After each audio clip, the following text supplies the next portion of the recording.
Welcome back. So we head on to the next segment of the program, which is just as important as the others.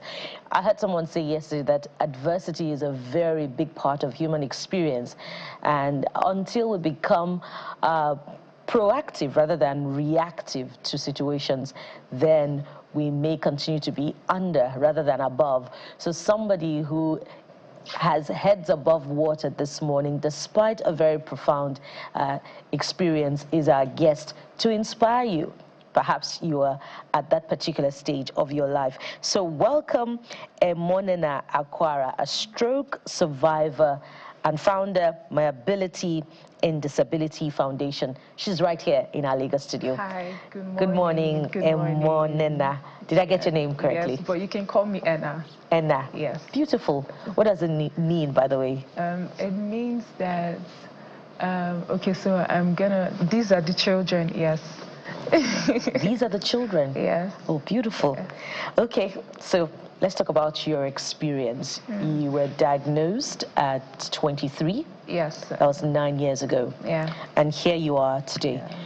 Walk us through the diagnosis, because that's a critical stage, and how you were able to handle it, how it impacted on family at that time. Okay. I remember clearly the day that I fell down and the happenings before that day. So before then, I went to the hospital. I mean, I knew something was wrong with me. Now, I went for tests and they told me I had anemia.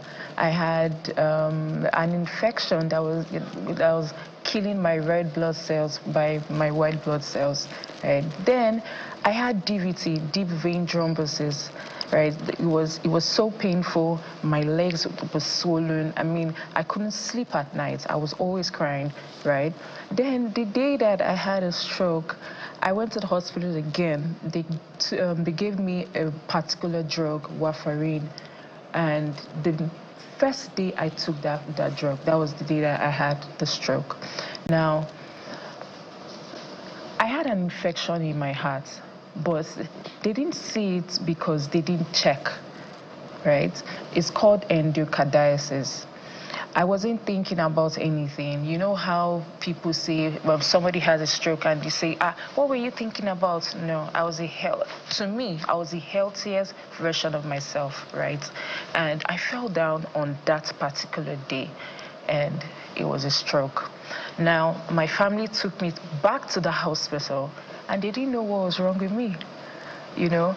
Then I slept there all night. Now, when somebody has a stroke, right, we have a timeline, 4.5 hours to, you know, get proper medical attention. If not, you die or you have permanent disability.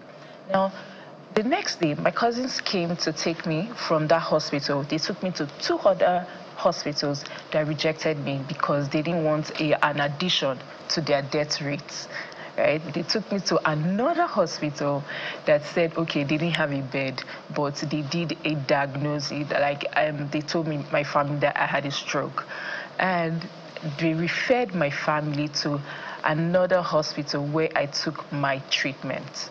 Right? It was hard. I mean, me talking to you is a miracle because then I couldn't speak, couldn't walk. My right body was shrinking so bad. In fact, I forgot everything, including my mom. Now, memory loss. Yes, memory loss. Now, my family and friends could see me through, right, with the bills, because honestly, I mean, it was a private hospital, right, not a normal hospital, like big hospital, right, and they were able to clear my bills, right. Now, I remember that I couldn't do anything, right, and I was just, you know, like a vegetable, right. My mom, because I'm the only child of my mom, right, my mom was always thinking that we would like get over it. And guess what? She died 3 years after from chronic kidney disease, right? So all these things that has happened to me, there are a lot, right? I'm just sharing a part of it. Now, the stroke didn't even leave like, oh, you had a stroke, you are recovering. It left a leaky heart valve with me. Now, it means that when your normal heart opens and closes completely. How to recognize a stroke? You know how to recognize a stroke. Fast is the word. Fast is the word. Fast. I've decided to share the word, the stroke word. Like, I want to create a stroke-aware nation. So, yeah. Your story is, I don't even know where to start to ask you the question because you're young. Yes, really. That is, I think that is the very interesting part, if you allow me to use that word, your age. And so walk us through the mindset. Because you're here today because you decided to pick up yourself. Yeah. And say, whatever life has thrown at me, let's go. I bet on anything I can get this over and done with. Tell us how you were able to psychologically walk through this and how you're coping right now. Well, this experience, it has made me stronger. I mean, my husband was just telling me a few days ago that I might be too strong, right? I told myself that I would not allow this to, make me depressed, right? From the day that I fell down, there was a little still voice that was telling me that, hey, you get out of this, you come out even stronger. So I listened to that voice. So I began to fight. I mean, I'm talking right now. Then I couldn't speak. I was speaking like gibberish, right? I started fighting, and every time that I'm about to get sad and depressed, I tell myself that you would get over it and you would do greater things with it. I mean, you're young. How many young people have a stroke? It's rare, right? And how many have the symptom, like the cause? Because mine is very rare. It's called caused by endocarditis. How many people? Because you always hear high blood pressure, right, or pregnancy or something, but you don't hear an infection in the heart, right? So I told myself that I must, even till now, right? Anytime, like, there's nothing that can faze me. I already saw death, and it was staring at me, and I overcame. So nothing. So it made me stronger. Commendable.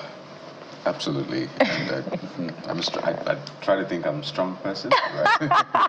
Well, listening to your story messed me up really badly. But I'm excited that you're able to turn those things around for good. Thank you. Let's establish this.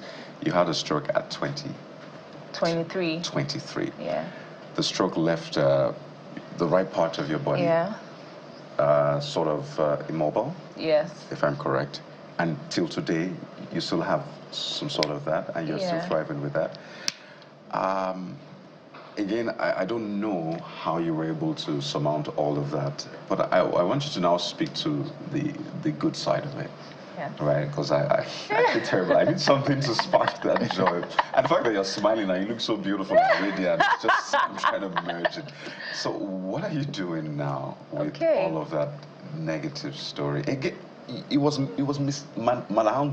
manhandled, rather. They didn't handle it well. It went past the 4 hours of it. So what are you doing about with all of this? Okay, so I'm sharing the stroke awareness word to companies, schools. In fact, I wrote a book for children, right?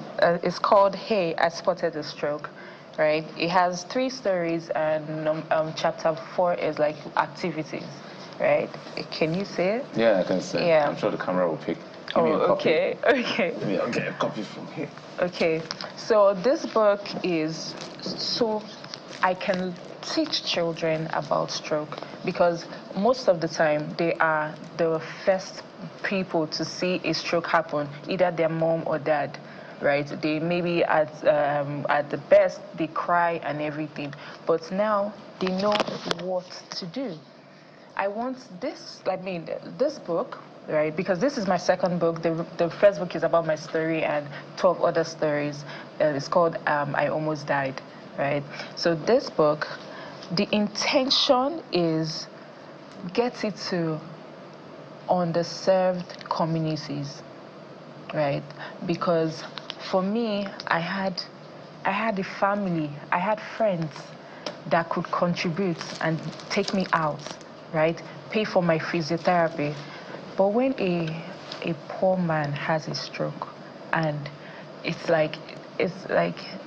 death for them, right? So the thing is, I want to inform all the people that, hey, when you have a stroke, it's not a stigma, right? This is what you do. This is what you can do, right? So apart from sharing distributing this book to underserved communities, I want it to be on curriculums, because there are already activities inside the book, right? That you can even create a test for it, right? And it would be so nice to have stroke taught in primary schools, secondary schools, because I believe that life happens to people because of other people.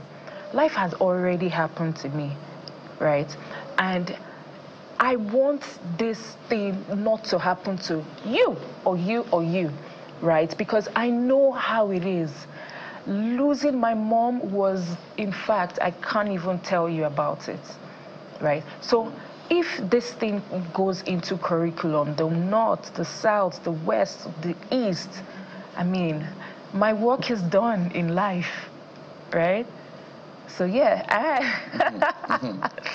Powerful. Thank you. Thank you for your service. But just powerful words. I don't know what to say. Literally, your strength is charming. Thank you. Your strength is shocking. And Bukola, I want to ask, how are you getting by? Do you work? How do you make money? How do you? I have a business. Yes, I have a business called Benin Luxury. So what we do is rent shortlets, beach houses, boats, cars. No. But before that idea dropped into me, I was suffering. Lagos was happening to me over and over again. In fact, there was one time that I was homeless. Not really like homeless, but I didn't have a house anymore, right? So, I mean, it's a lot. I've gone through a lot in this Lagos, but before I found, and I mean, this call for writing, I mean, that's another one. Brilliant. Yes. So besides being a stroke survivor, you're also a, powerful woman who's a real estate agent. Your kind is rare. My admiration for you knows no end, honestly. Thank you. And I think one of the things she said that I don't want us to lose, just to re-echo, because this book for you, Hey, I Spotted a Stroke, help people save other people, help people avoid it if possible. And take care of people. It's also to talk to people that are not economically strong. I don't like to use the word poor. Avoid things that can predispose you. Smoking. The rich man, he may survive because of money. Money can solve it. But anyway, but you got to. Jeffrey, I also felt some anger for the health system. I don't even want to go there. Her case was mismanaged. There was also a case of misdiagnosis initially. Yes. Well, just for everyone watching to also reflect on that as well. Emonena Akwara, thank you so much for your strength, for your inspiring story, and for helping others to stand. Thank you. So Ena has been our guest today. She's a stroke survivor, founder, My Ability in Disability Foundation, and also a real estate powerhouse. We have more inspiration for you coming up after this time out. Stay with us.